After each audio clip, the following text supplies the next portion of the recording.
When I got out of the military, I had a hard time translating my military experience into the civilian world. I'll be honest with you, if it wasn't for my wife, I probably would have been that homeless or impoverished vet. But it can be easier with the right support. I'm Mark Casper, and I'm the Executive Director of Tech4Troops. In today's world, you have to have a computer to be able to apply for jobs. Our mission is to empower veterans in need with computers and training to get back in the workforce. Here at Tech4Troops, we're here to push you forward to get you back to where you want to be in life. When the veterans come in, I teach them everything you could think of that's done with a computer. I want them to feel that this is a tool that's going to help them get their life back.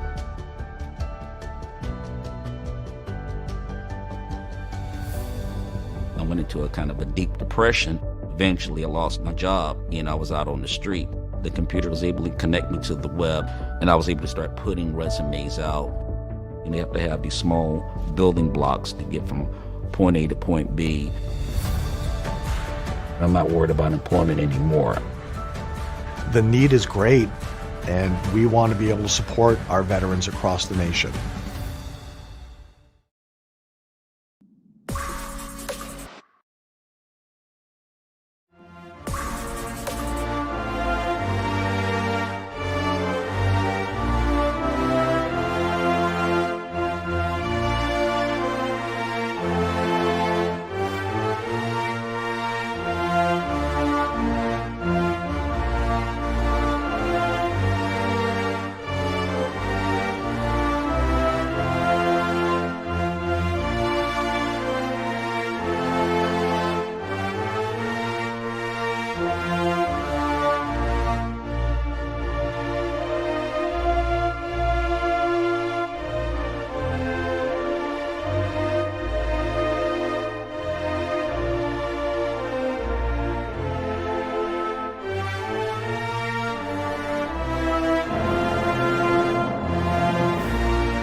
Good evening, everyone, and welcome to the Tech4Troops. It's Bristol Baby 250. We are in our second race in the round of 12, and thank you for tuning in to the IWM Broadcast Network. I'm Rick Souza, joined here by my co-host, John DeRudris. And John, it's Bristol. It's going to be a slugfest.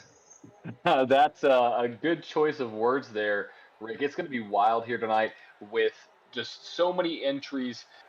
Qualifying underway right now, the last great Coliseum. This race is going to be wild. We saw a lot of action in practice, and I expect to see a lot of action on the track. Right now, Christopher Worrell is at the top of the board with a 14.56, followed by Barletta, your highest placed driver in the field that is in the point standings racing for that championship. So, Rick, I've said this almost every week. Can Barletta get his first win?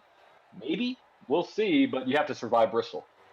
Yeah, I think those that are qualifying, I think, have already qualified. Sometimes it's better to stay in the pack, especially a race like this. Let's go ahead and grab the race info, and we'll cover that as qualifying begins to wrap up. Yep, 250 laps here tonight in the Tech4Troops. It's Bristol Baby 250 in the second race of the round of 12. 60% fuel, 1 quick repair, and 4 additional sets of tires on the cars. On top of the one that they already have. So 5 sets of tires. It's a cool temperature, which means a lot of grip, or maybe not that much grip, depending on what we've seen in practice, but seems to be a great night for racing. Looks like one more driver has made his way out. It's actually Hermes Castro. He is one of the last drivers to get a qual lap in with about a minute and a half to go. Let's see what he's able to do. Let's go ahead and, while we're doing that, let's kind of talk about the point standings right now.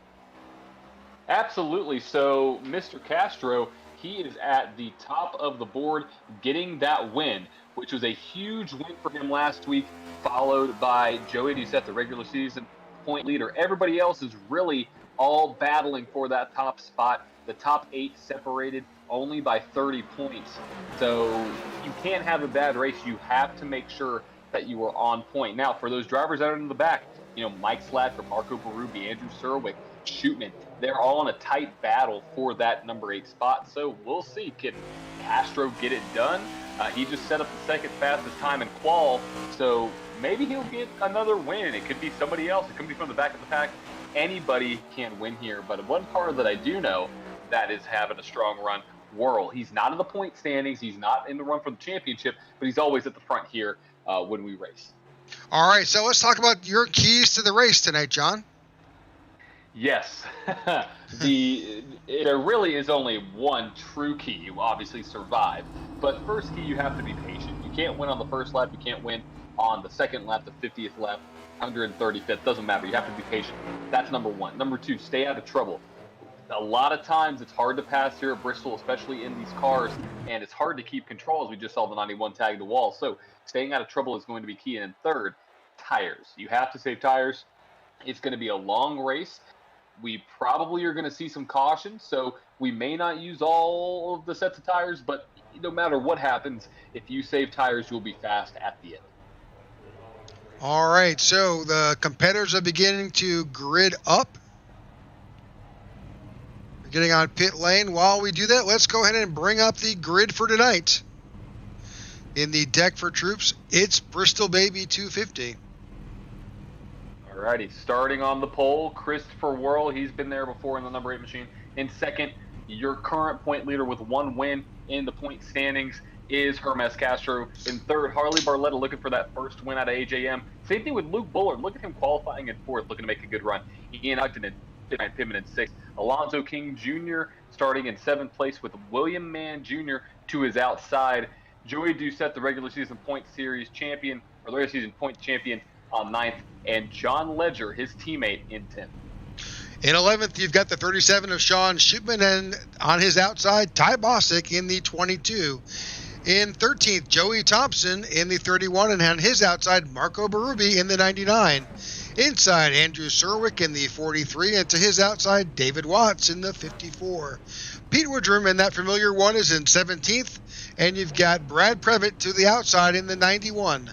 Jeff Denis in the 40 and Thomas Thompson in the 78 bring up the end of the field, and we're looking forward to the start of this race. So we're waiting for a few more competitors to get in their cars and get ready to go. We should be about to drive off momentarily and get this race underway. I believe so.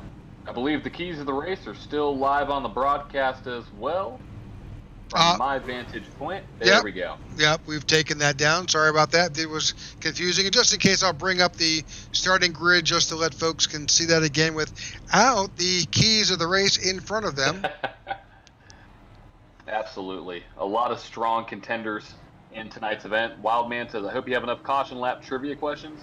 Oh, yeah, we're prepared.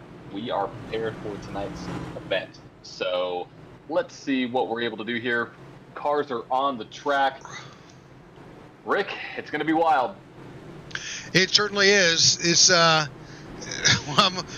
I'm hoping that we can get back and see just what has caused those incidents. But very often, driver errors, simple mistakes. It's just going to be that way. Yes, it will. Yes, it will. As the cars are making their way around. Going to have one more lap. Should be getting the green this time by.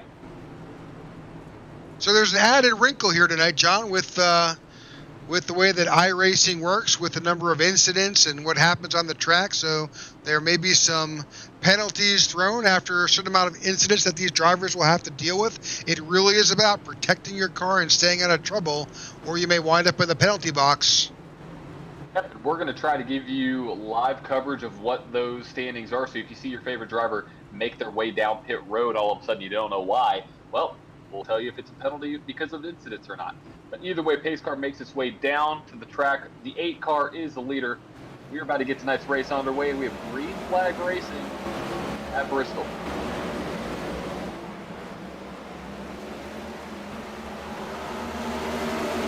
Already, Christopher World jumps out. Hermas Castro right on his tail will drop back to the back of the field. We're seeing single file beginning to come together here as drivers begin to find their way around this track. As a driver, this track is all about repetition. Can I make and hit my marks every way and every time around? Because if you can't, you're going to wind up in that safer barrier on the outside. Yes, you are. You already saw a car get a little bit loose there, a little bit further on in the pack. But yes, you're right. Rhythm is the name of the game here at Bristol. And you just got to get settled in. You know, we're already 4 or 5 laps in coming this time by. So they go by quick, but it's all about staying consistent, staying to what you know, and keeping your car in rhythm. You could already see Hermes Castro making his way to the high side of the there was contact just there. Yep, that was the 80. 80. Was that the 81 of Barletta? It was the 81 of Harley Barletta tagging that inside safer barrier. Yep, we saw cars get loose coming off the corners here intensely, especially early in a run. So it's definitely when those tires start to transition over from cold to hot, we just see a lot of action right now. But looking up at the front of the pack, you have Christopher Earl in first, Hermas Castro in second, William Mann Jr. in third, going to the high side of the 25 machine. He gets by him. Hermes dropping back, but here comes Luke Bullard to P3. So if this is the first time you're watching us since the playoffs started, you're seeing some blue bars, drivers highlighted in blue. Those drivers there are the ones that are in the round of 12. And after next week's race, that round of 12 will become the round of 8. So stay tuned and we'll keep you up to date as to who is currently in trouble. Right now, the top 3 on the board are actually non-playoff drivers. So we almost had this discussion last week, Rick. What happened if somebody who's not a playoff driver won? You know, that's going to basically free up a spot for one of those drivers who maybe not be running at the top of the board typically at the race. So we'll see what happens as Ryan Pittman now slides his way to 4th position, the highest placed playoff driver. Rick, we're already seeing something that we typically see here at Bristol, lap down cars. So looking ahead, William Mann Jr., he already is catching the back door of the 81. He sure is, and this is, we've seen William Mann Jr. as a competitive driver in other races, but this race, he is running out front with a good gap, nearly half a second above Christopher Worrell. He's got this track down. He's hitting his marks. He's successful. He listened to your broadcast. Yes, he did. And looking right now, it's definitely proving dividends because a win at Bristol is a very prestigious thing to do because just look at all the mayhem. Look at the not so wide racing surface. You think it's really wide, but you really only have one groove here. And right now, he's already making his way up to the top of the track. Taking a little bit further on back, looking at Luke Bullard and Ryan Pittman there. Pittman is looking to win his way into the round of 8. Right there behind him is Alonzo King, a hungry driver as well. Now, I want to pay attention to Alonzo King for a second because Alonzo King won his first race here in the Cup Series at Richmond. So he seems to be a strong contender in that short track realm, but you can't also count out the 11 of Joey Doucette, the regular season point champion, sitting right there in P6. Now, we're 16 laps into a 250-lap event, Rick. Anything can happen, but right now it's showing to be the non-playoff drivers to be at the point. We've got a number of drivers who've made their way down to pit road and got probably some damage taken care of. They may have used a fast repair. They may have done what it took to get their car back in shape. Harley Barletta, unfortunately, is already 1 lap down, so we are seeing Thomas Thompson. He's already retired for the night. This is not an easy track. Jeff Denis already retired for the night. This is a hard track. This takes a lot of concentration, a lot of repetition, and you can't miss your mark. You can't, and that's what happens. We saw with the 81. Now, typically at Bristol, we do see caution, so getting your lap back is possible. But right now, 20 laps clean. Green here at Bristol, almost 10% of the way through here with the lead change about to happen. Chris Worrell going to take the point away possibly from William Mann Jr. Not yet. We'll see. It's possible. Can he do it?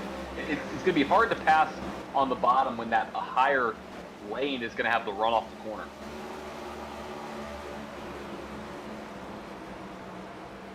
Very easy to drift up, catch a little contact there. I expect to see at some point Hermas Castro. He tends to be the driver that always loves that high line, finding that highway around the track to be able to exploit that. This is a great track. If you can run that high line, you can definitely make your way faster on this track. Oh, you sure can. You sure can. And right now they are catching the back bumper of Bradford. Oh, the 8 slides right in front of William Mann Jr.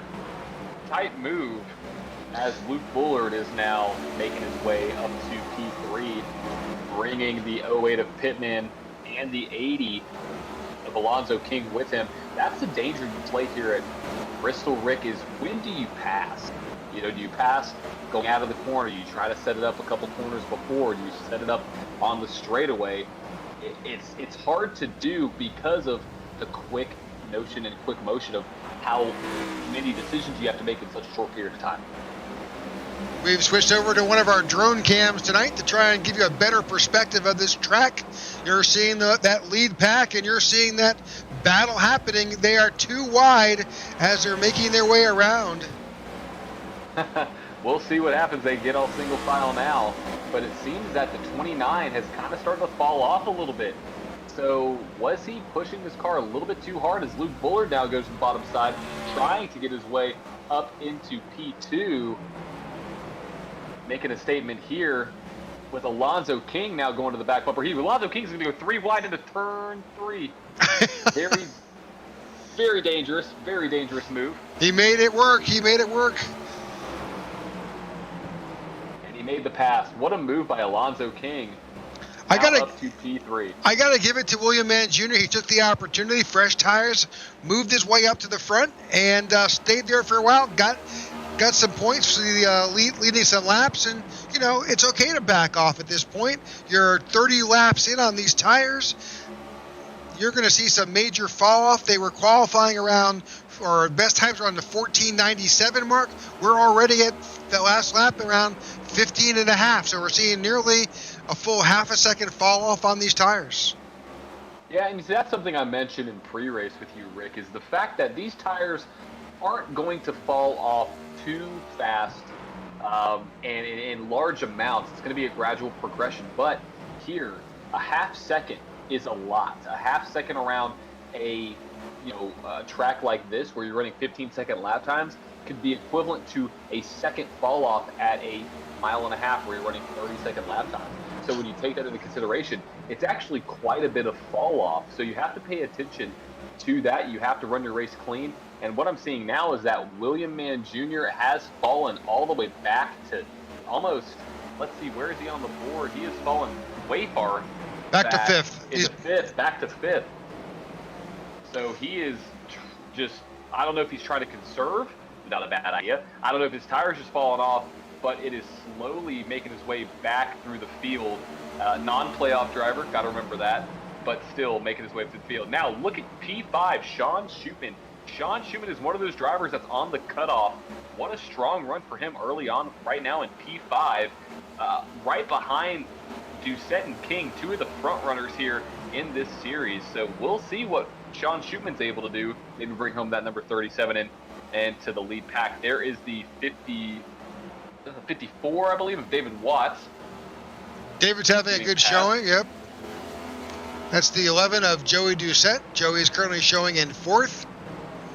We can jump up to our next, Luke Bullard, having a great run tonight, showing in 3rd. The 3 is in 3rd. Paint scheme 2, great scheme on that front. So the 3 in P3. There's Alonzo King looking to get it done. He is now our highest placed point driver. We'll see what he's able to do as this race progresses. He's been able to gain about a 10th every couple laps on your leader right there, Chris Worrell, who's going to go and lap Pete Woodrum there. Drop back a bit. There is William Mann Jr. and Ryan Pittman in the 8. Yep, and we are, Ryan Pittman getting a little loose. out of the corner. And Rick, we are 40 laps into this race.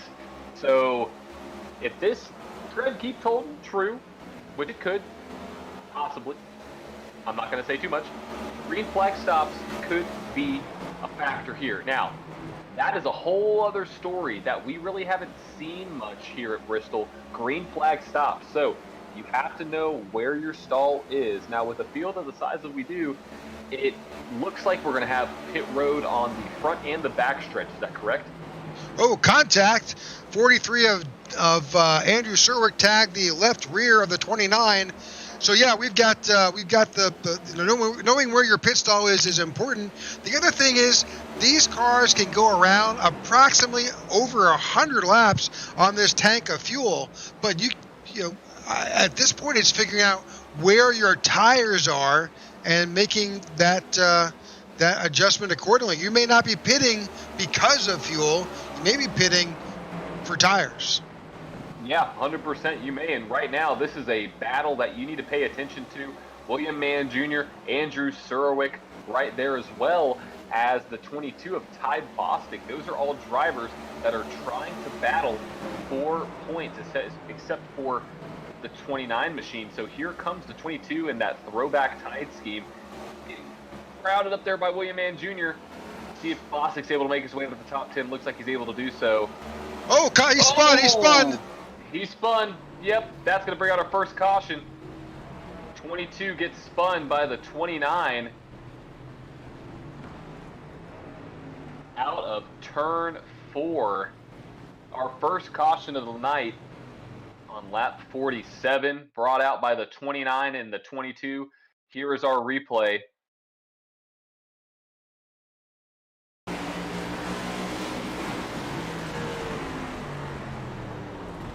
Oh, and gets Dord, 91 T-boned him as he spun around. Brad Previtt. Now, obviously don't think that was intentional there. That's just a matter of 47 lap old tires and sliding up the track. We saw a lot of that in practice where the bottom car would slide up into the top car, not because of anything other than the fact tires. So that brings out our first caution of the night. 48 laps in, we see everybody going to make their way down pit road because everybody needs tires, everybody needs fuel. But Rick, this is also going to give us a chance to have some trivia. So for all our fun trivia fans out there, I have a great array of questions for you tonight. So the first question is, who won the 2008 Food City 500 at Bristol? Your 4 options are Jeff Gordon, Greg Biffle, Denny Hamlin, or Jeff Burton. Answer will be provided once we go green and have about 5 or 10 laps of green flag action. So you have the rest of the caution and a little bit of green flag time to get those answered in. Those other responses or the possible answers are Jeff Gordon, Greg Biffle, Denny Hamlin, or Jeff Burton. So we're seeing the entire field pretty much has come down pit road. And based on those times, you know they got 4 sticker tires and top back off their fuel. Yep, you had to, and not too much getting shifted throughout the running order there. You have Worrell trying to get some points, moving his way up to P1, keeping his spot there. You have Alonzo King in second, Bullard in third. I believe Marco Berube may have stayed out, possibly got a point towards the playoffs. So strong strategy from that machine there, from that driver and team. But right now it looks like everybody is staying pretty consistent there in the top 10. Yep, Marco Berube just coming off pit road now. He came back on and wound up getting his tires. New drivers coming off. This should allow our driver to come back around. Who was a lap down there? It was Harley Barletta. Harley Barletta was a lap down. Yep, Harley Barletta is, or was. I think he still is. I think Brad Previtt. I'm not sure who gets a wave around or how this all shakes out. We're still waiting. Yeah, I don't know, but it looks like the field's actually doubling up here, so we're going to get green flag racing this time by. Not too sure about that one. Not too sure about that one, Rick, but lights are off on the pace car. We are going to get green flag racing. Here we go after they make their way out of turn 4.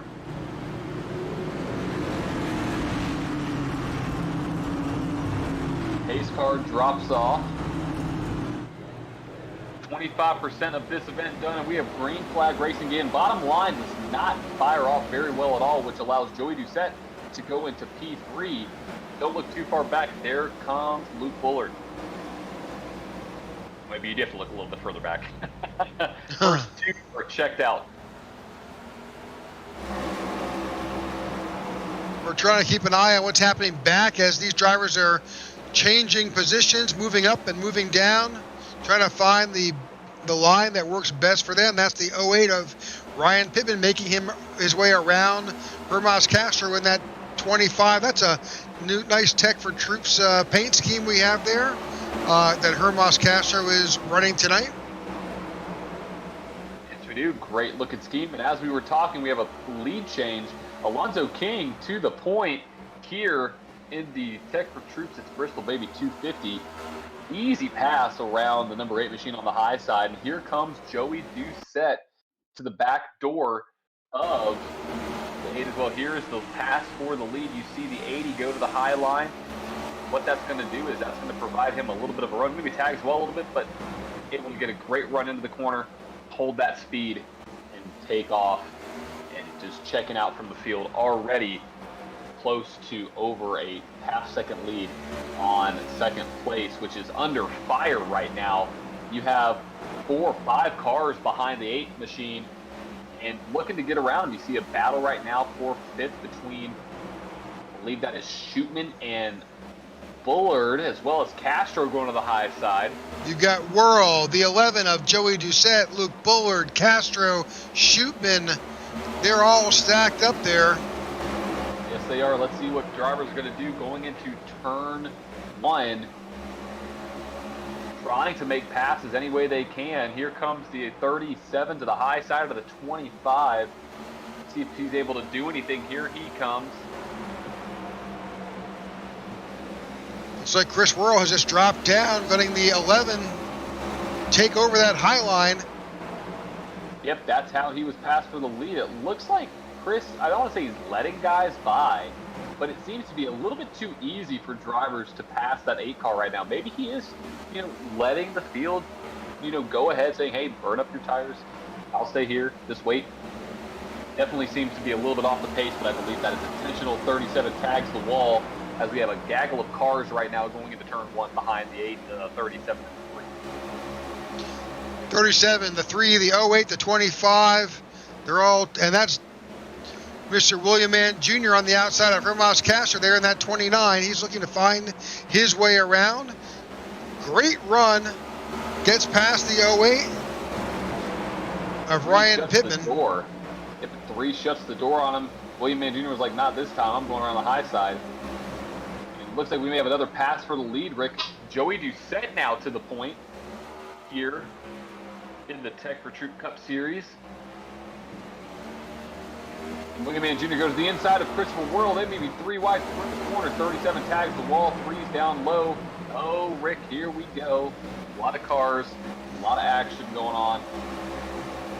21. 37. Yeah, 21 under the 37. 29 stays on the outside.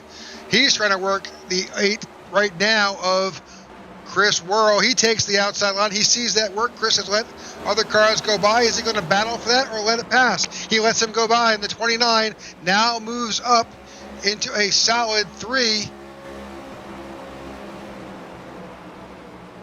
Pass there for William Mann Jr., which puts him up to 3rd. 67 laps out of 250 complete. We appreciate everybody for tuning in to the nice Tech4Troops. It's Bristol Baby 250, brought to you by Tech4Troops, U-Haul, Elite Performance Industries, and as always, the 1111 Veteran Project. So, trivia, John. Yes, so the question was, who won the 2008 Food City 500 at Bristol Motor Speedway? Well, it wasn't Greg Biffle. Solid answer, but wasn't Greg. It was Jeff Burton. Tony Stewart actually led the most laps in this race and could have won, but in the closing laps, he was spun out by Kevin Harvick, which allowed Jeff Burton to get the victory. All right, Joey Doucette continues to show us the way in the Tech4Troops. It's Bristol Baby 250. Alonzo King is right there on his bumper. A little bit farther back, you've got William Mann Jr. showing in third place. The 81 of Harley Barletta is a lap down. He's trying to get his lap back. Chris Worrell has moved back to a solid fourth place, and Ian Ogden has moved his way up to fifth here in the 21. What a run by the 21 machine. He needs a good run to be able to project his way up higher in the points to get away from that 8th place cutoff line. So he's looking to make his way around now. Harley Barletta, the lap down car. Here comes the 3 of Luke Bullard as well. All these guys right here outside of Bullard looking, in Barletta, well, Barletta's still in the points, but all these guys looking for a chance to make their way up into the next round. If you notice yellow banners and yellow spoilers on the back of their car, that means they are a playoff driver. So you can see it right there on the 08 machine, but you don't see it on the 19. That's because that's a playoff driver for the 08 and not a playoff driver for the 19. So there is that distinction between those few individuals. Those 3 cars in your view, Castro, Barletta, and 37, all playoff drivers in the current round of 12. Yes, they are. It looks like we may have a battle for the lead, though, Rick, between Doucette and King. They are nose to tail. And King's been on the bumper of that 11, pressuring him for the last few laps. I've been watching that ticker go down, and you'll see he gets really close to the back bumper of the 11, upsetting him coming out of the corner. See if the 80 is going to get a drive off here. Not going to be able to do anything, kind of taking his time right behind your regular season point champion, Joey Doucette.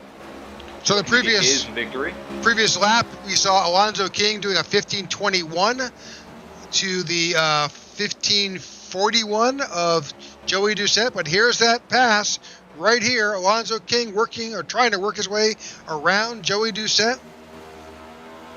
If 2 of the best in the league, we know Alonzo King, he's willing to battle anybody. We saw that last week with one of the greatest battles we've seen all season long. But right now, they're approaching a lap down car. Somebody's got to give. Who is it going to be? Oh, the pick has been set. Oh, that was a pick. If that ever was one. Not intentional, but yep, Brad Previtt was used by the 11 of Joey Doucette masterfully. Now, Alonzo King's got to start all over again to try and get his way back up to the bumper of Joey Doucette. Yeah, well, we've seen Alonzo King close the gap very easily on the 11, so I don't think it's a matter of if, it's a matter of just when at this point. And you can already see he's already there. He's already to the back bumper of that 11 car. We'll see if the 11 gets in the bottom lane. He does. Now, this is where both cars have excelled. The 11's good on the top lane. The 80's good on the bottom. We may see this battle for quite a few laps because both cars seem to be very equal in these 2 positions. So, got to remember, these are 2 playoff drivers. The 80 does not have a banner across the top, but he is a blue designated playoff driver on the left-hand scoreboard. So he is a part of the playoffs. John, this may last for a while. We're going to take this moment to do a little commercial break. We will be going side by side. You won't miss anything. We will be right back. When veterans get out of the military, a lot of them don't know how to translate their skill sets into the civilian world, and they lapse into poverty or into homelessness. But it can be easier with the right support. At Tech4Troops, our mission is to empower veterans in need with computers and training to get back in the workforce.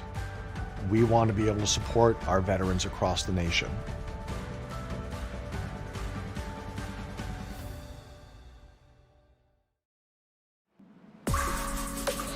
All right, welcome back.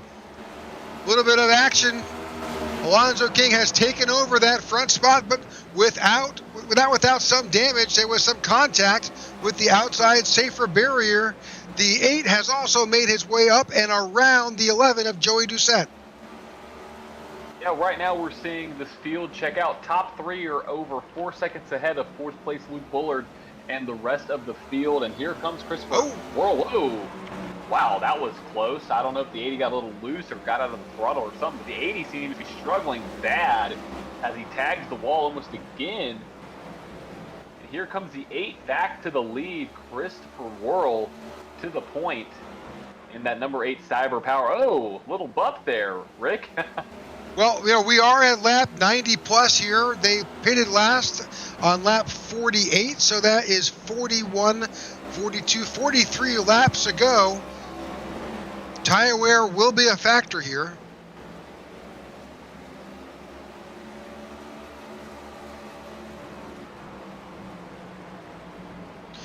Yes, it will. Let's go to our awesome cameras that we have here at Bristol. Look at this one right at the action. Coming to you, there is some lap down traffic right in the way of the leaders as they make their way around the blue 8 machine, Worrell, the 80 King, dicing their way through this tricky traffic here with 157 to go. The Owl's Nest Sim Racing team said we ran that paint earlier this year, John. Well, it's a good one to run. Big fan of it. So love that scheme. We can't forget the action happening in the back. You've got the 81 of Barletta as he's trying to battle his way back and get his lap back. You've got the 99 of Marco Berube. Marco is the last car on the lead lap. You've got the 11 of Joey Doucette there, who's sitting in third, but he's got those 2 lap down cars in front of him. And don't look now, the 3 of Luke Bullard is right on his tail. Yep, and you got a teammate in front of you there with the 81, and you got a hungry driver with Bullard there in P4. Even though he's not in the playoffs, doesn't mean he doesn't want to get a win. You know how much that would mean for that team to get some momentum carrying over into the next season as he's trying to get around the 99. But as it stands right now, Worrell, King, Doucette, Bullard, Ogden is your top 5, followed by Andrew Serwick, Pittman in 7th, Hermas Castro in 8th, William Mann Jr. in 9th, and Sean Shootman in 10th. We'll take a run back through the field. We have that opportunity now. We'll just give you some information on each driver. So again, Christopher Worrell is your leader. He is in first place. Alonzo King Jr. is in second in the 80. In third, Joey Doucette in the 11. He's got some pressure now with Luke Bullard on his tail. And there's Luke Bullard in the 3. The 1 of Pete Woodrum is on the outside there. Pete is a lap down. Sitting here in 5th place is Ian Ogden in the 21. And behind Ian, the 43 of Andrew Serwick, currently showing in 6th place. A bit farther back, you've got the 8 of Ryan Pittman. He is in 7th, but he's about to lose that position potentially to Hermas Castro, who is right there.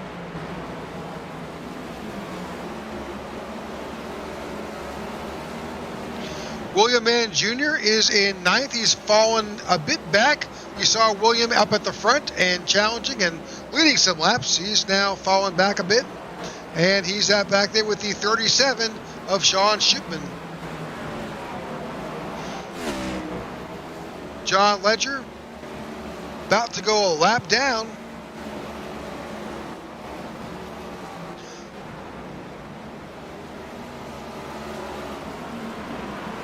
Marco Berube and Ty Bostic.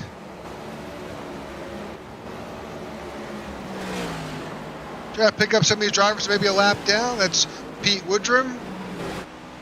You got the 54 of David Watts. Always good looking team with David. Also right there getting passed by Christopher Worrell.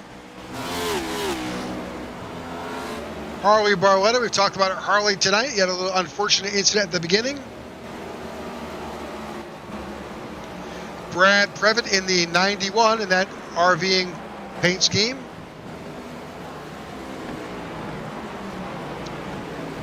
And that's all the vehicles that are currently on the track at the moment. All right, back up front with our leader, Chris Worrell.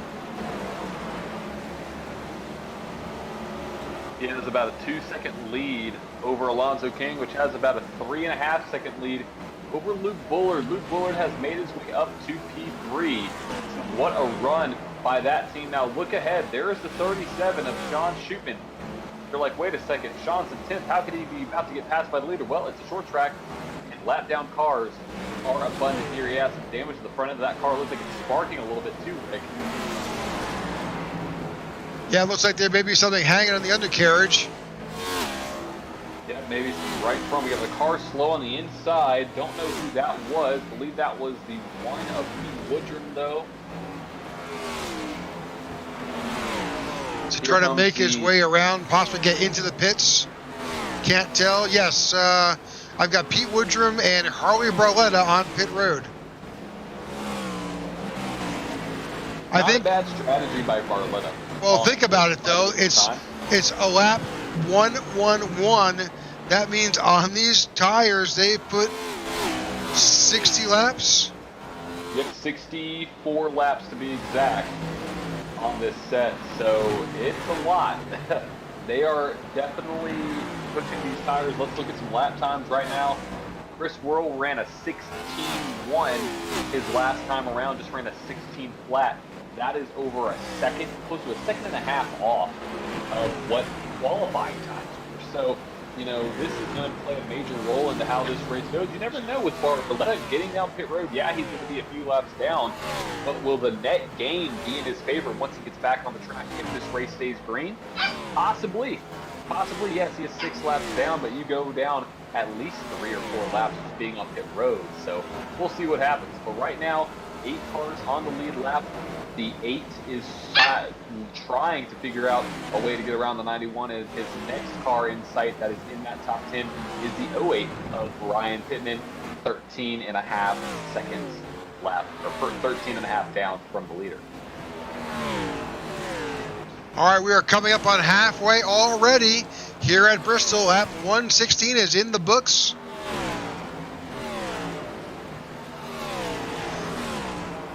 Things can go fast here. Things can change rather quickly. Yes, they can. One caution can change it all. And that's all we've had tonight. So kudos to these drivers. Almost a halfway through and one caution here in the Tech4Troops Bristol Baby 250. We actually kind of caught that last caution, Rick. So great work by our camera crew. I'm going to give them a shout out. Always doing fantastic jobs there. So a number of drivers have come in. Harley Barletta, Pete Woodrum. I'm sorry, not many drivers have come in. Everybody else is still out on the same tires from lap 48. No one's willing to go in.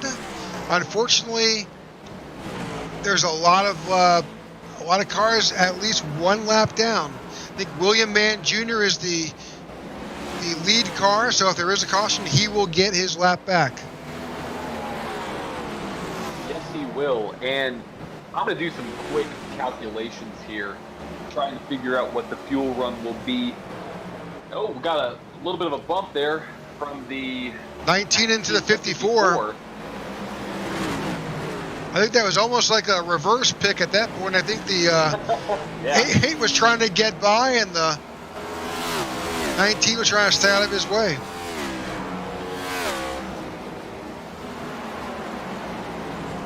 You know, this is always a challenging track as a driver because you reach a point in the race where you're making your marks. It's easy to get hypnotized by your marks as you're making your way around here, trying to hit each and every one at the same time.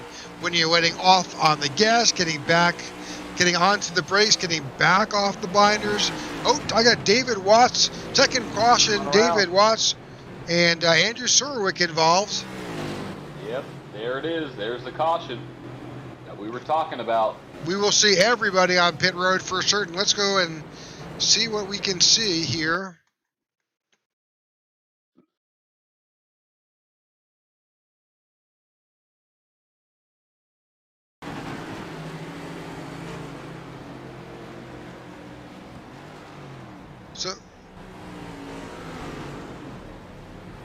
So was that incident before that? Let's go back and... You see what Surwick saw.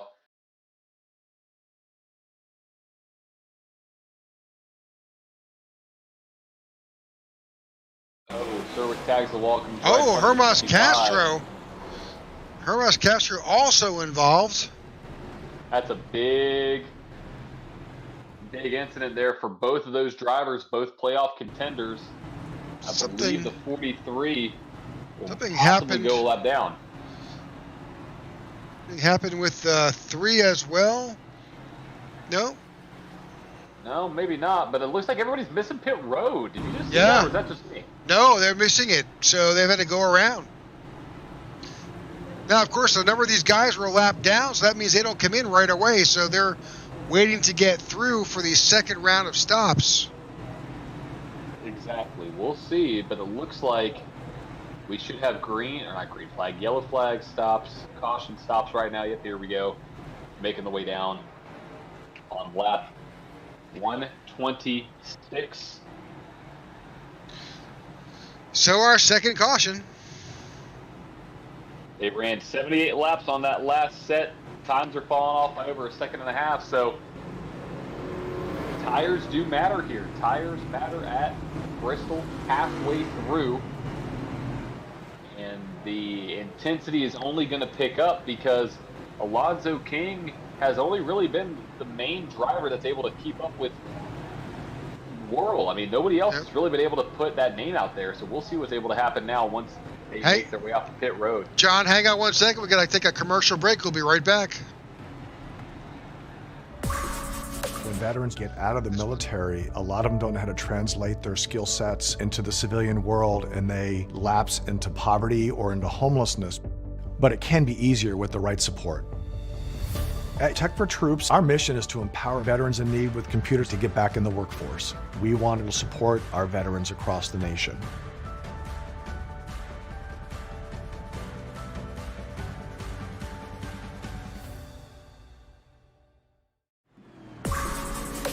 Okay, welcome back. We're under our second caution of the night. Alonzo King is currently going to be our control car and is sitting in that first position. Lights are off on the pace car. Do you have time for a trivia, John? Yes, we do, really quick. So, who won the first Car of Tomorrow race in 2007 at Bristol? Was it Greg Biffle, Jeff Burton, Kyle Busch, Jimmy Johnson? Question was, who won the first Car of Tomorrow race in 2007 at Bristol? Was it Biffle, Jeff Burton, Kyle Busch, or Jimmy Johnson? All right, here we go. About to go back under green flag racing with 123 laps to go, and Alonzo King leaps out in front. He wastes no time pulling out in front of the field, getting a hard charge on the rest of the drivers, saying, "See ya. I'll just try to increase my lead as this race goes on." Whoa, car loose down to the bottom side of the track. He came back up. That's 21. I think that's Ian Ogden. I believe so. A lot of drama going on behind Ian. Oh, car wrecking. That's the 08 of Ryan Pittman down there in the bottom side of the track. No caution, no caution. No, he was able to keep his car fairly steady, so didn't get that car too out of shape. That's why the caution did not fly for the 08.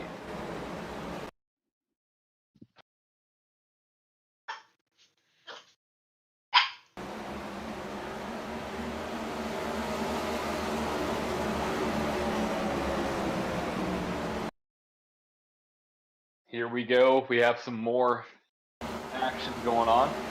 Got loose. Yep. Hard left front impact into that safer barrier on the bottom side of the track. We have another caution on the track though, Rick. Ty Bostic, I think, involved this time. Oh, what is going on? Oh, Castro just got spun.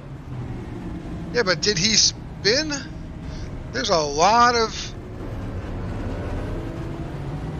We have to go back and take a look at that.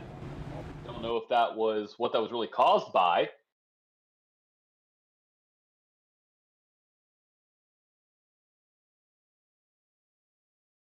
Oh, we just kind of locked it up.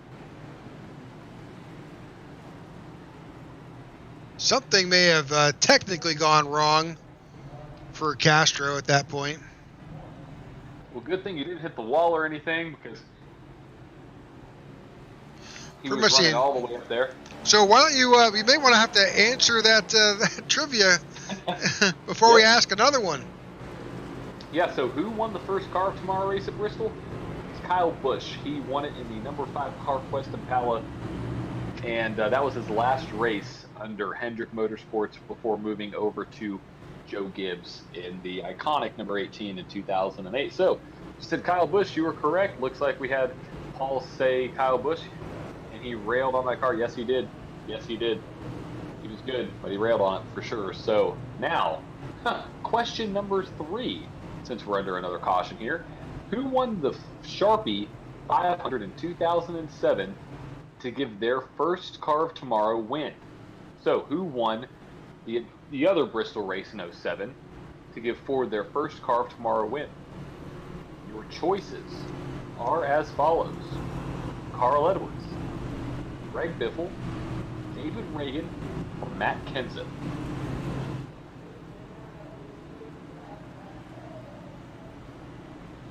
All right. So how this all shook out, I don't think I've got the enough Karnak mystery to figure this out. But what I do know is Hermas Castro is your control car.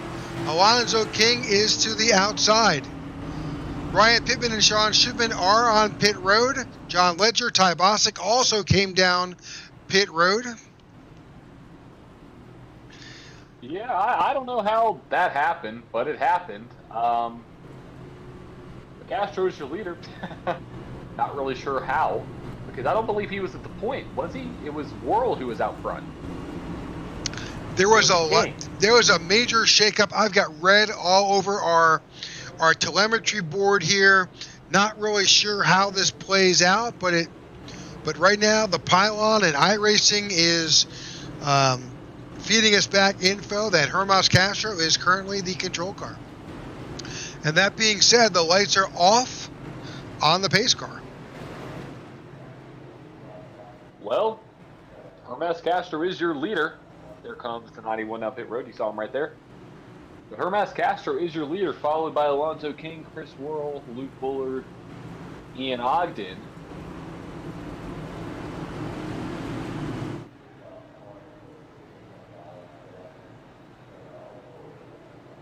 As they make their way out of turn 4, we're going to get a great shot of them getting the green flag. Castro's the control car. We're off.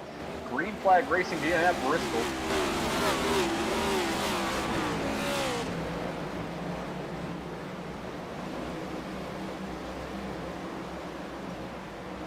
Getting a look back through the field here as they work their way around. Oh, reckon. Well, maybe not. That was close. That was close. The 8 got very loose, Rick. Very, very loose. So these guys have all relatively new tires. About 15 laps. The 80 down. Yep. He took made good use of that apron.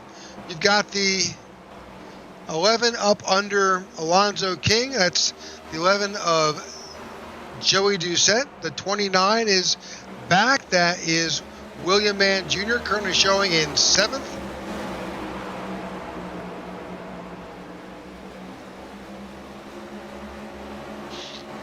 That looked mighty close there from our angle, but we're staying and watching.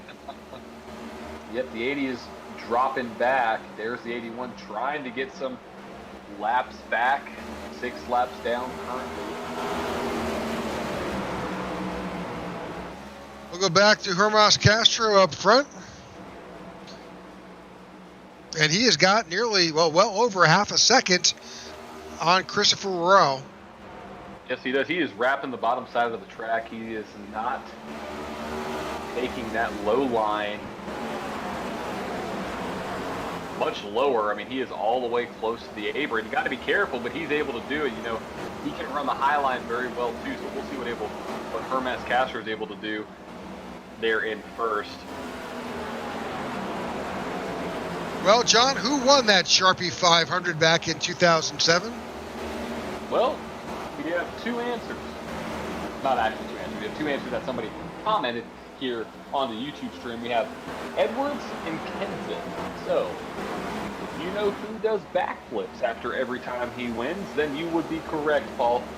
Carl Edwards was the first one to win for Ford to get their first Car of Tomorrow victory. So, good old Carl Edwards was the answer to that question.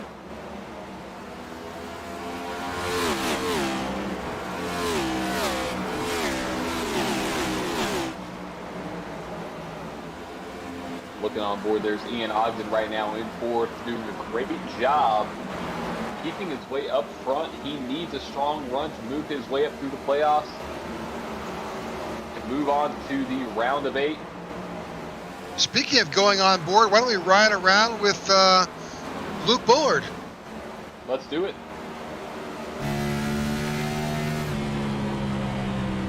Luke is there battling the 8 car.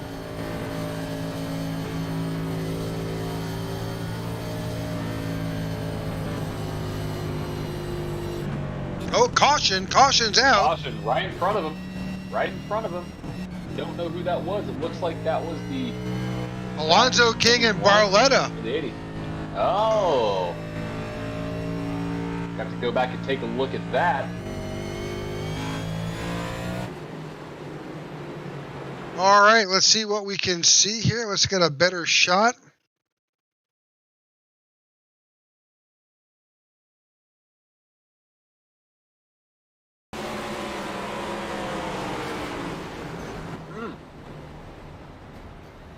Well, that's what I call 2 guys going pro. Well, that's the 22 of Ty Boston. Got a little bit of that as well. Yeah. Yep. I mean, there's not a lot of room for error here. If there's someone's wrecked in front of you, especially coming into or off of a turn, you're going to wind up going in blind. 100%. 100%. And it's just, 2 guys going for the same real estate. And sometimes it doesn't work out that way. Right now we have some takers on pit road. You have the 8 and the 3. On pit road, you're only 2 drivers with 153 to go.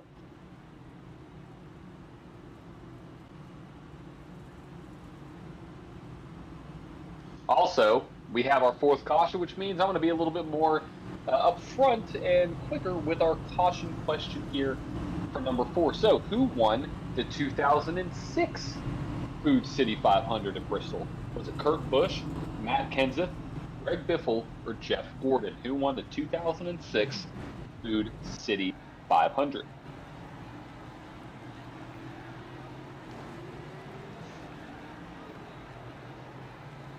All right, our 4th caution of the night, 97 laps to go, 154 in the books. Looks like we had a few more takers. You have Doucette and King following the other 2 drivers down pit road. Barletta's in there as well. Got John Ledger. A number of the Average Joe Motorsports teams came in.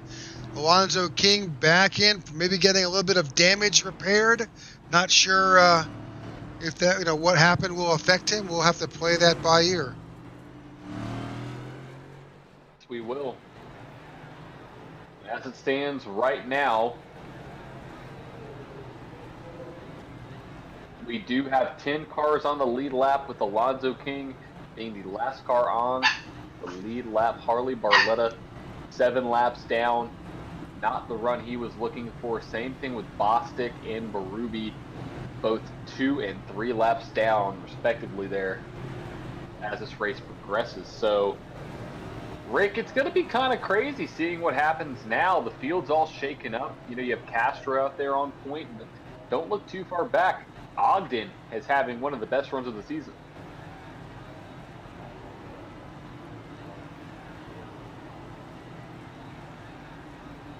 I think the field's trying to get all lined up here. We have a lot of shakeup going on between all the drivers. Looks like we should. Yep, they got it cleared up. And all right, about to go back to green. Racing. Here we go. Green flag is out and Castro is off. 93 laps to go here at Bristol. That will go by in a flash.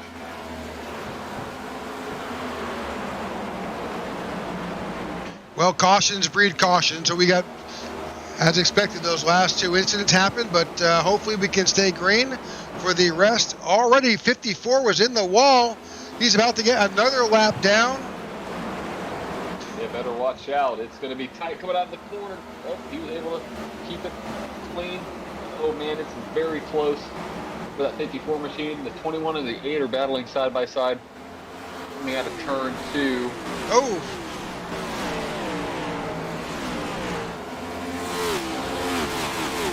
A lot of battles on the track.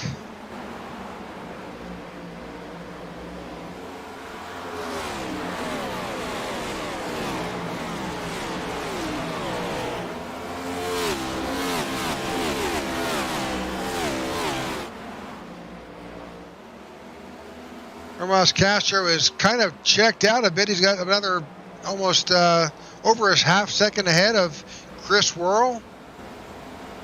Ian Ogden behind, and then the big battle is back here for fourth. You've got William Mann Jr., Ryan Pittman, and Luke Bullard all competing. John, with all the damage we've had and tagging the wall, are we anybody in danger from an incident point perspective? The only driver is Ty Boston. He's very close, 2 incident points away from getting that drive-through. Everybody else, nobody has more than 4 outside of Harley Barletta, who has 6. So everybody keeping it very clean tonight, which is great to see, especially at a track like this. And just to make note of what we just saw, well, as the 3 bump drafts to 29 going down into the corner, we saw some drivers come down pit road this last time by. I know why they did that, because you can run about 105 to 110 laps on a tank of gas, which means these guys can possibly make it all the way from this point on, because we got the green flag with 93 to go. So, Rick, could they be playing the long game? Could they think that this could go all the way to the end?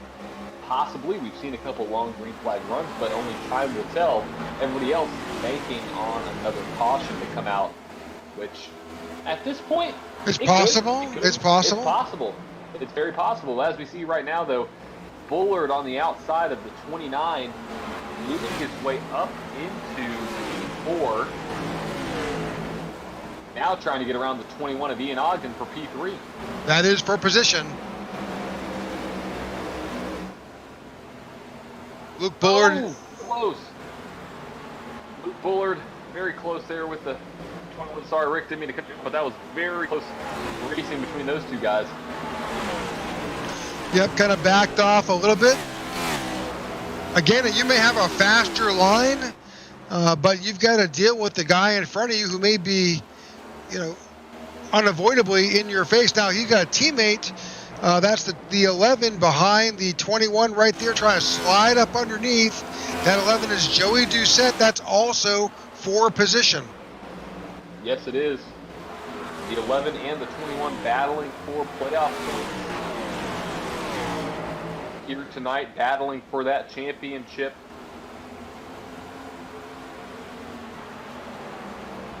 Looks like Doucette is able to take that position away. As Joey Doucette has moved up to third place. Christopher Worrell has taken over the lead past Hermas Castro. Yep, and Ian Ogden dropping back to 5th now. Still solid run by the 21 machine, but we'll see what he's able to do as time goes on. Christopher Worrell is up to a 2.1 second lead over Hermas Castro. We'll see how long that lasts. But now, unfortunately, Hermas Castro is in the sights of Joey Doucette, trying to take away P2. Yep, Joey Doucette has not been on a cold streak, but he hasn't been finishing as high as we have seen him finish at the beginning of the season. We saw him knock off a couple quick wins and then kind of fade just slightly Well, Not much, but now he's back up to P2 with Luke Bullard now to P3, and 25 is dropping off. Let's not forget why. Chris Worrell pitted on lap 153. Joey Doucette, 153. Luke Bullard, 153. Hermas Castro, Ian Ogden, pitted on lap 125. Alonzo King also went in at 154. So they've got 25 laps of fresher tires, and it's showing. It's all in their favor right now if no cautions come out. They have the fresher tires. They have enough fuel to make it to the end. So the rest of the guys are banking on some kind of caution to come out here within the last 80 laps or so, 70 laps or so, as we are now winding our way down with 72 to go in the Tech4Troops at Bristol Baby 250, brought to you by Tech4Troops Elite Performance Industries, 1111 Veteran Project, and U-Haul. Round of 12, second race. Are we going to see a non-playoff driver win? Are we going to see Doucette bring home his 5th win of the season? Or will a first-time winner make his way up through the field? Stay tuned with that, folks. We're going to go side by side one last time. One more commercial break. We'll be right back. You won't miss anything. When veterans get out of the military, a lot of them don't know how to translate their skill sets into the civilian world, and they lapse into poverty or into homelessness. But it can be easier with the right support. At Tech4Troops, our mission is to empower veterans in need with computers and training to get back in the workforce. We want to be able to support our veterans across the nation. Hello, my name is Amanda, and I support Tech4Troops.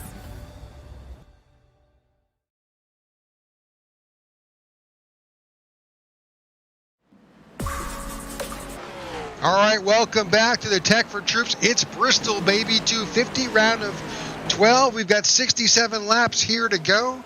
Want to thank our sponsors, Tech4Troops, 1111 Project, U-Haul, and EPI. We couldn't make this happen without them, and also you. We appreciate you tuning in to the IWM broadcast of the Tech4Troops Cup Series each and every Wednesday night. Yep, and this calls for an answer to the question. So, the question was under our last caution: who won the 2006 Food City 500 at Bristol? Well, to give you a hint, this may spark your memory, he did snow angels on the track after he won, even though there was no snow on the track. That guy was Kurt Busch. Kurt Busch was the winner of the 2006 Food City 500, and we may have a first-time winner here at Bristol. If Luke Bullard keeps on putting on almost a clinic as he is, he's making his way all the way up into second place right now, getting past Joey Doucette with 63 to go, Rick. Bullard's on a tear. He sure is. He's definitely moved up quickly through that last run of pit stops. Now, he did pit last, though, on lap 153 along with those other guys. I think that was a smart move. We'll see how this all plays out. Now, pretty much the entire field has been down pit road. At least the top 4 guys, who are all pitted on last on lap 154, are there. They came in 3 times onto pit road. That means they've used 3 sets of tires. There's probably 1 set in the bank. Now, behind them, Ogden, Castro, Serwick, those guys just used 2 sets of tires. They still got 2 fresh sets sitting on their pit box. And that could come down to who can win and who will not here at the end. It's all a matter of if the caution comes out. Right now, you see the 8 putting the 29 machine of William Mann Jr. 1 lap down. These guys are working their way through lap traffic. This is the hardest part of Bristol. It's not easy to pass.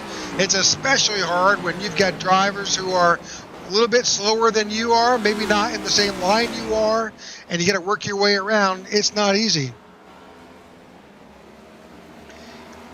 All right. It's not, and you just got to be careful with it. 58 laps to go to wrap up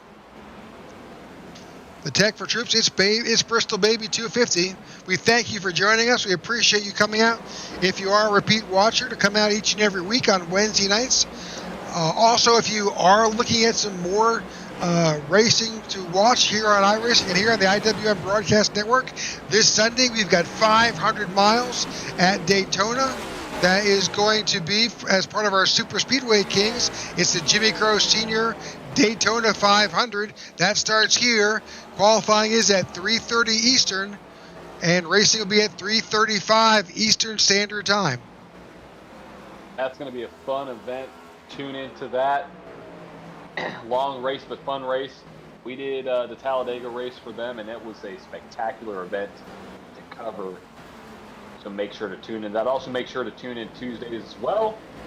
Got some other fun, exciting leagues going on that we are going to be showcasing throughout the upcoming months and weeks, or weeks and months rather.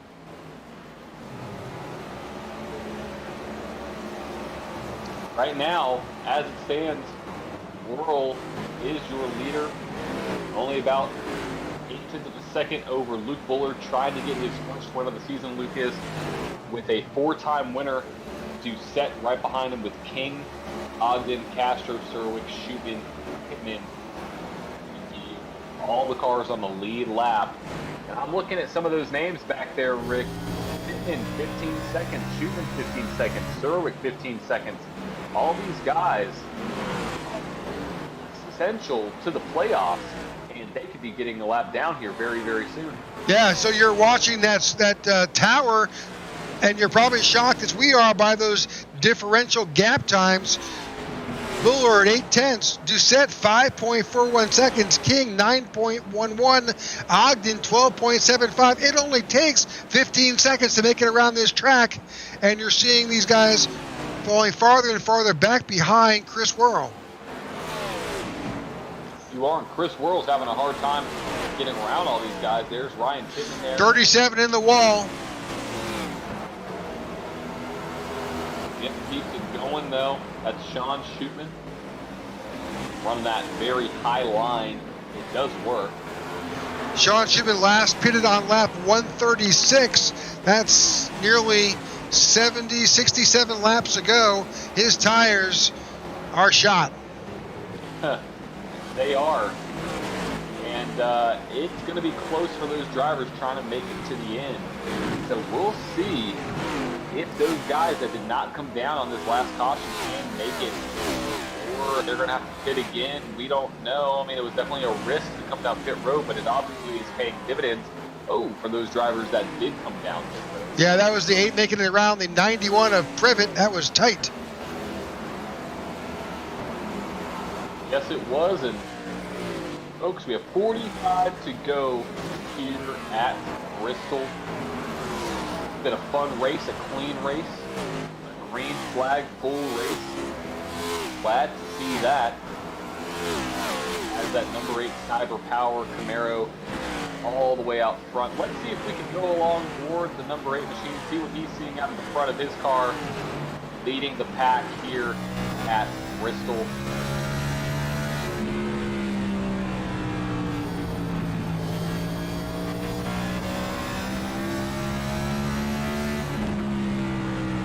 He's got the 21 of Ian Ogden.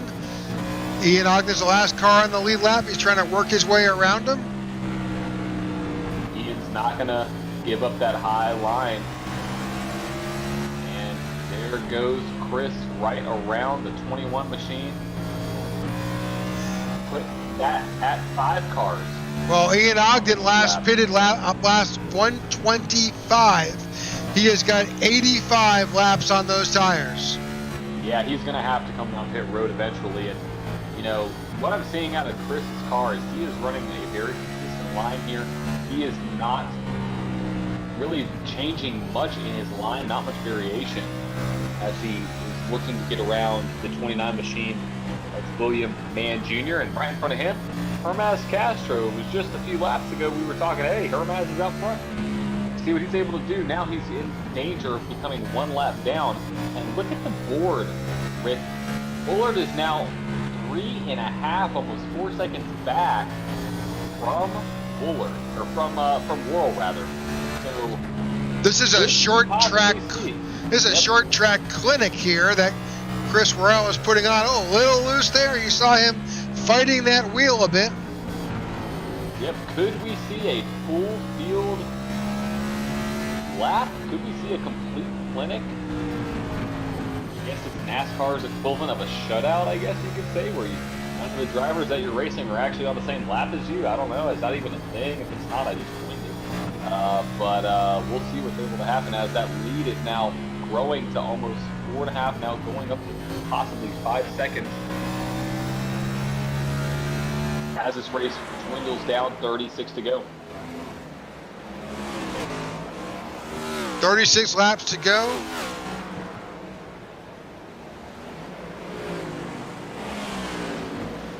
Chris Worrell has nearly lapped the entire field.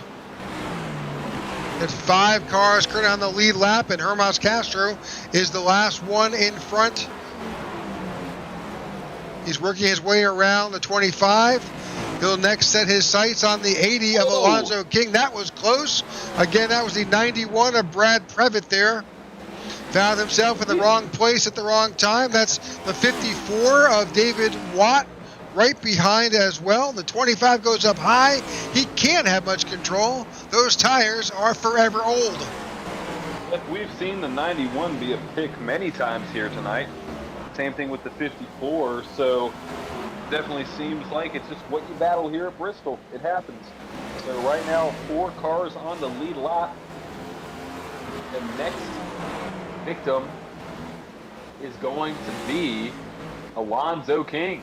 Well, Alonzo King pitted at the same time. So everybody who's left on the lead lap, Luke Bullard, Joey Doucette, Alonzo King, all those guys pitted last together on lap 153, 154.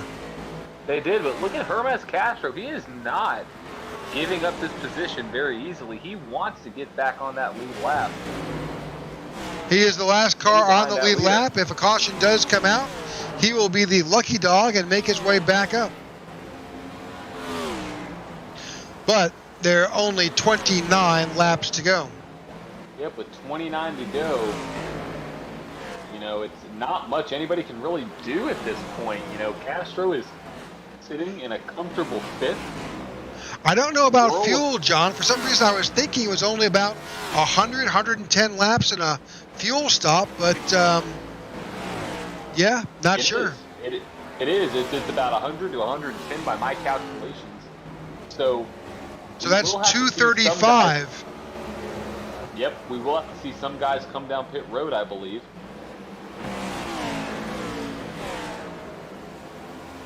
They're all hoping for a caution. Christopher Worrell is hoping to stay green. Yeah, exactly. He is hoping that this race does not end under caution, even though, let's say, or not under caution, let's say another caution doesn't come out. But even let's say a caution does come out, Rick, there's only going to be 5 cars on the lead lap. 4. It's not, well, with a wave around. Yep, Hermas Castro. Yeah. Yeah, it would be 5 cars. So you're not really racing against anybody that, you know, you're not racing against 10 other guys, 15 other guys. So the field is dwindled down, but I think that even adds on a little bit of added pressure because you know who they are and you just got to keep in front of those guys. And right now you're seeing 54 right there battling. Same thing with a 25, 24 to go. You know, some of these guys are just trying to stay out of trouble, because, you know, whether they're a lap down or not, they're still going to be scored in top 10. So, you know, William Mann Jr.'s top 10, 9th, Sean Shubin, Ryan Pittman, Andrew Serwick, all those guys are playoff drivers. Yep, and they are still racing for position on the track. You know, even though they're a lap down, they're still racing with all the other lap down cars. So it all matters here as this race goes on. Joey Doucette is your highest placing playoff driver. He is second in points behind the 25 of Hermas Castro, trying to get himself kept on the lead lap. Same thing with that 80, but so that's cars in front of those guys. Yeah, but then also that's for a position that Alonzo King is trying to get in front of Joey Doucette. Oh, we got a caution. Caution is out. The wall. Brad Previtt has crashed.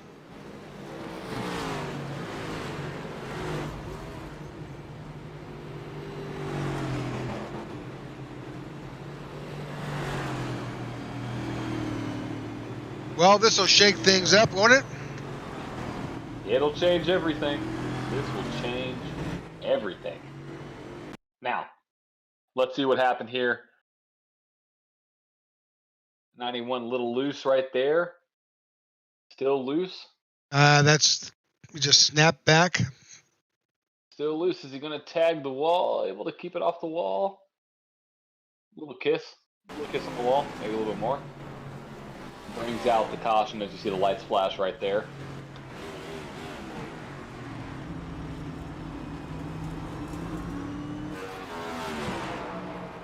Well, Rick, 18 to go. It's going to be pretty quiet on pit road right now because there's only 4 that are going to come down.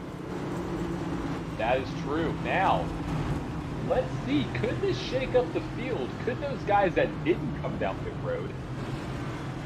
Well, I guess everybody's left out, so they're going to have to come out in another sequence. That's correct. Do you think anybody will risk it and stay out here?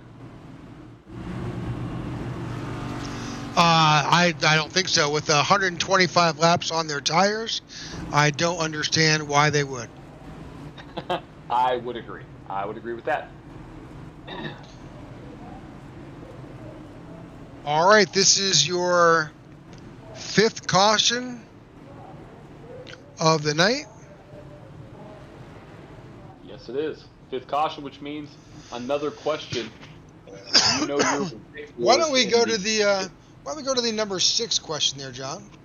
Number 6 question. Okay. Okay. So, if you know your Bristol, you should know this like the back of your hand. And no Googling, Angelin. We know how that works. How long is Bristol Motor Speedway? How long is Bristol Motor Speedway? 0.75 miles, so 3/4 of a mile. 1 mile, 2 miles, 0.533 miles, so basically a half mile. How long is Bristol Motor Speedway?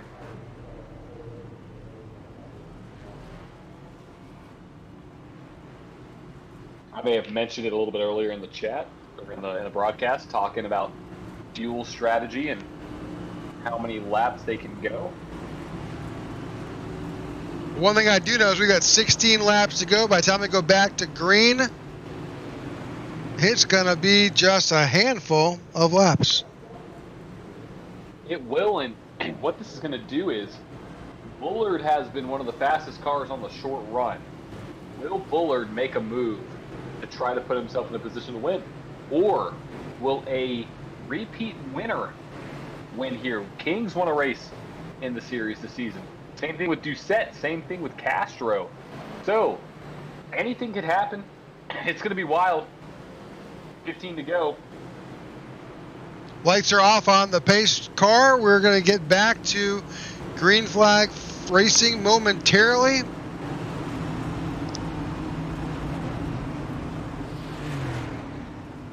Lights are off. Here we go. Worrell is the control car. He is off. 14 laps to go as we hit the line. Trying to keep a little bit of a look in the back here because it could be interesting. Fresh tires.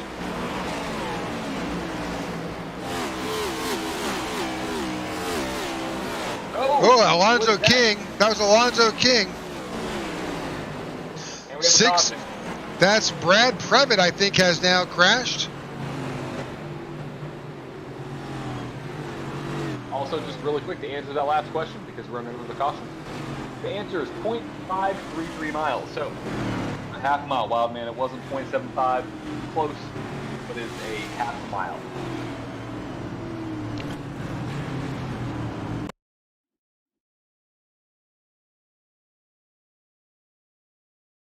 This is Joey. This is the 80, and he tags the wall.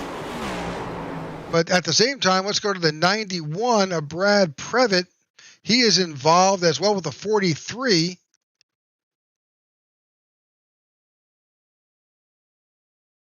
Let's get a 43 car far chase.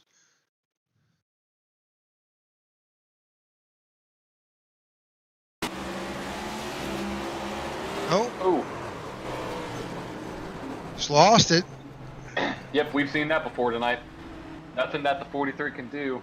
Nothing that the 91 can do either. So, Hey, Joey Doucette. Let's just see.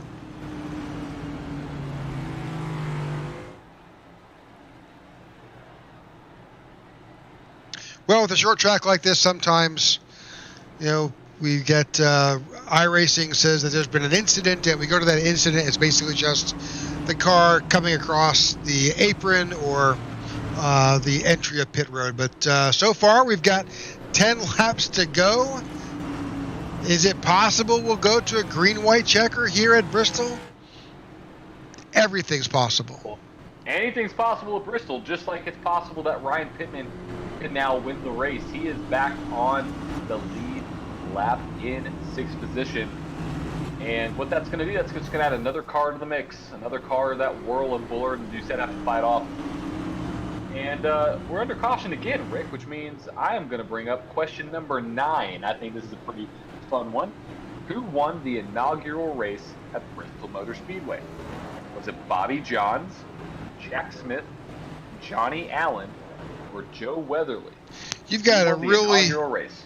you've got really to be a Bristol Motor Speedway aficionado to be able to pull this one out.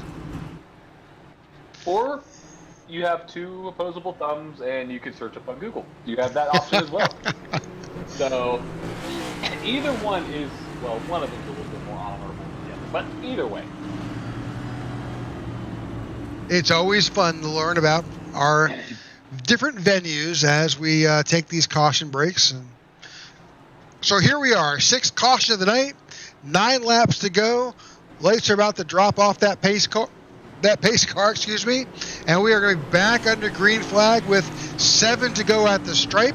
That'll go by in less than 2 minutes if we stay green. Yep. Don't want to blink at all.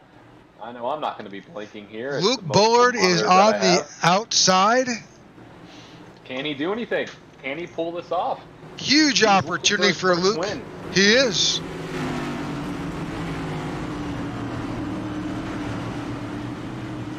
Maybe Oscar the Grouch on the back of that car is going to smile if he could bring home a win. Pace car's off.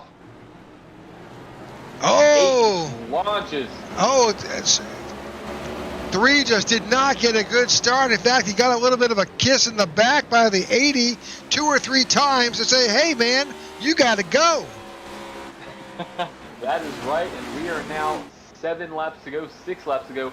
This time by, gap is half a second. We'll see if anybody's able to catch the 8 of Chris Whirl. Here we go, gap is dwindling down. Whirl goes to the high side of the track, getting that run off the corner. Bullard's to the wall, King's to the wall, Herman's to the wall. Castro is running that high line. Can he make that work? Previtt staying low. He doesn't want any part of affecting the outcome of this race. He's letting these leaders go by. Whirl, Bullard, King. He has caught the tail end of the 80. He is close to making a move on him with 4 laps to go. Oh, Luke's a little loose. That's going to bring up the 80. Giving him a run, a great opportunity for the 80 to take over that position. He is the inside of Luke Bullard. Castro to the outside. Oh, 80 got loose.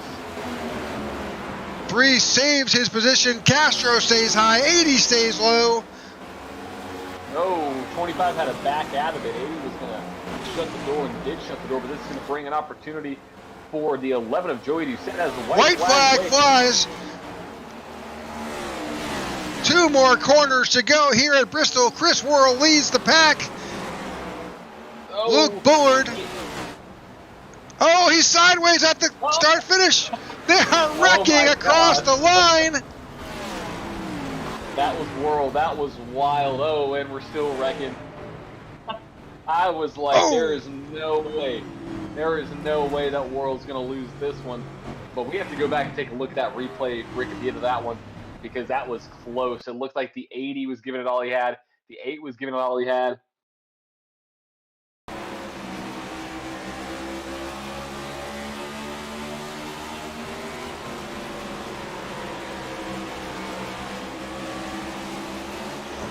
There's the 80 sliding through.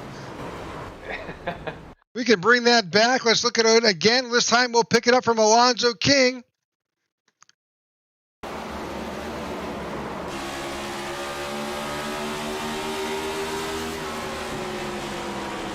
Right on the bumper of the 3. 3 loses it, Everybody 80 loses loses it. They gave it their all, that's for sure.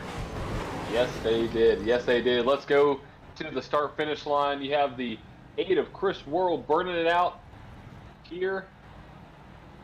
Your victor in tonight's Tech4Troops, it's Bristol Baby 250, brought to you by Tech4Troops Elite Performance Industries 1111 Veteran Project, as well as U-Haul. Your final finishing order for tonight's race, unofficial results. Chris Worrell is your winner with Luke Bullard with a strong P2, Alonzo King in 3rd, Hermes Castro in 4th, Joey Doucette in 5th, Ryan Pittman in 6th, Sean Shootman in 7th. Ian Ogden rounds out a top 8 finish, good finish for him. William Mann Jr. is in 9th, and Andrew Surrick rounds out your top 10. In 11th, Ty Bostic. 12th, Marco Berube. Harley Barletta in 13th. John Ledger in 14th. David Watts finishes in 15th. Brad Previtt in 16th. Pete Woodrum in 17th. And Joey Thompson is in 18th. So that being said, John, before we jump into some driver interviews, I think everybody is waiting with bated breath to the answer of who won that inaugural race here at Bristol. So, if you know your racing knowledge, if you are a good Googler, you would have found, or you would have known, that a man by the name of Johnny Allen won the inaugural race. But actually, he was driving in relief for Jack Smith. So Smith actually got credit for the win. So, technicalities, Johnny Allen won the race, but credit is given to Jack Smith. The more you know. The more you know. All right, so we are about to bring the drivers in. We're right now looking for Alonzo King. Let's see if we can find Alonzo. Always a great interview.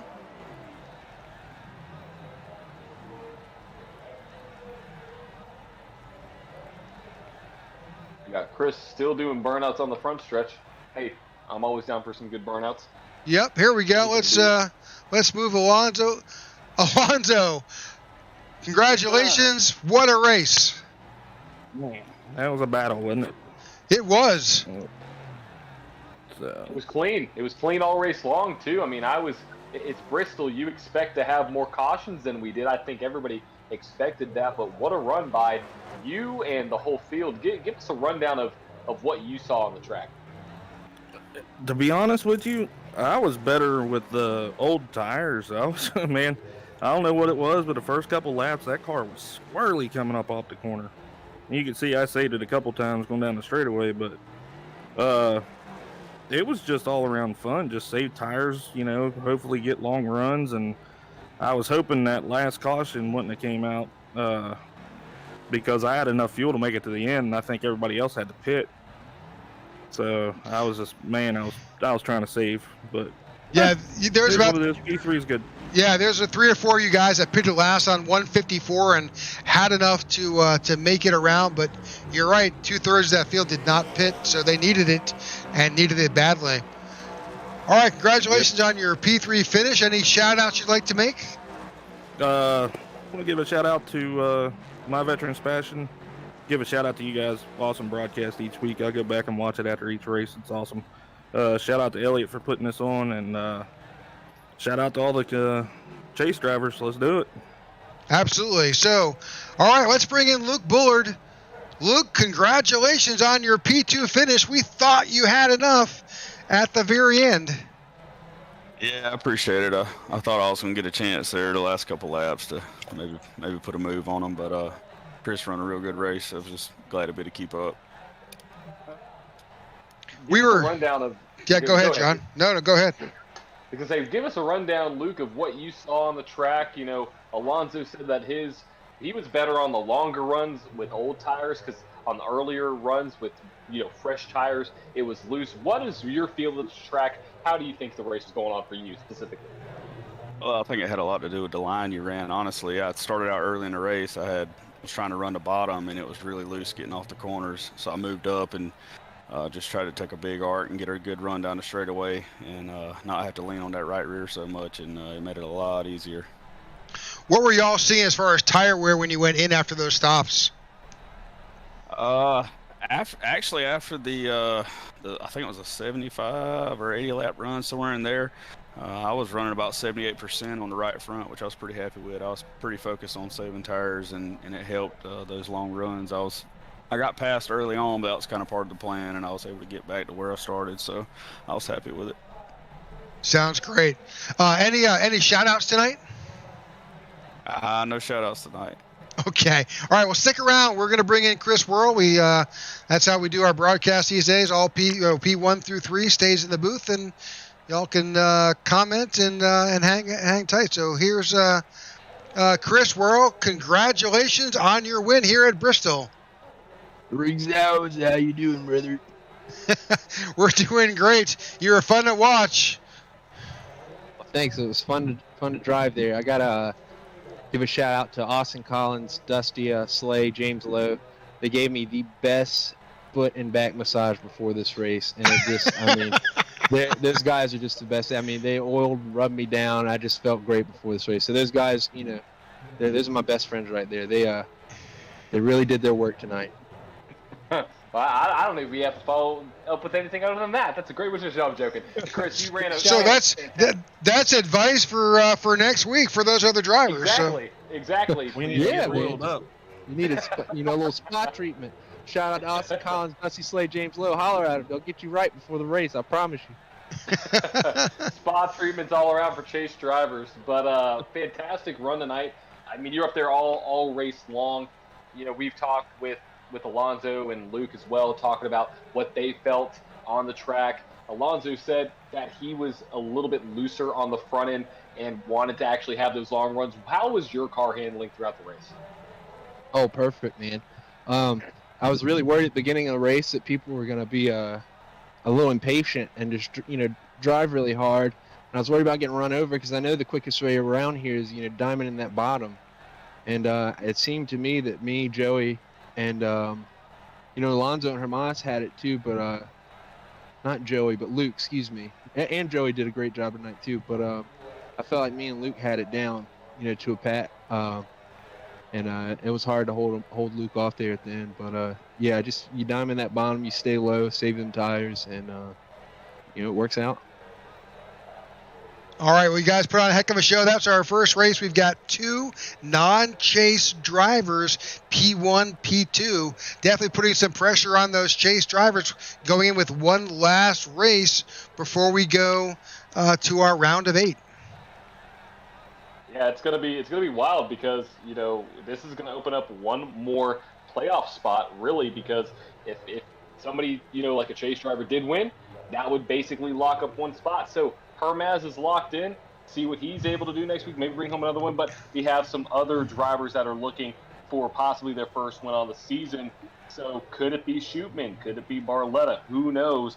But next week we are going to be going to the very fun Michigan International Raceway, a big track there. We've been to a couple of these this season. And it's going to be a wild race, Rick, because that provides with a lot of drafting on the front stretch. We're going to be in, probably a little bit of hotter conditions. So next week at Michigan, it's for all the marbles going into the round of 8. So